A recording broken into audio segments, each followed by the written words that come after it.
আজকে আমি বানাবো মোচার চপ। কিভাবে বানাই চলুন দেখে নেওয়া যাক। মোচা সব ছাড়ানো হয়ে গেছে, কেটে নিচ্ছি। চামচ হলুদ দিয়ে দিয়েছি। মোচা সব কাটা হয়ে গেছে, দেখুন জলটা ফেলে দিচ্ছি।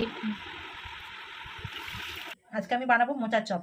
প্রথমে আমি মোচাটা কেটে জল ঝারিয়ে রেখেছিলাম। মোচা দিয়ে দিচ্ছি, এক বাটি বেসন দিয়ে দিচ্ছি। এবার পেঁয়াজ কুচি, লঙ্কা কুচি, আদা বাটা, রসুন বাটা, 1 চা চামচ হলুদ, কাঁচা লঙ্কা কুচি দিয়েছি, তার জন্য 1/2 চা চামচ লঙ্কার গুঁড়ো নিচ্ছি, 1/2 চা চামচ বেকিং সোডা, 1/2 চা চামচ জিরে গুঁড়ো, নুন দিয়ে দিচ্ছি। উপাদানগুলো ভালোভাবে মেখে নিচ্ছি, জল দিয়ে মেখে নিচ্ছি। ভালোভাবে মেখে নিয়েছি। এবার 5 মিনিট ঢেকে রেখে দেবো। রান্না খুলে নিচ্ছি, মোচার চপ দিয়ে দিচ্ছি।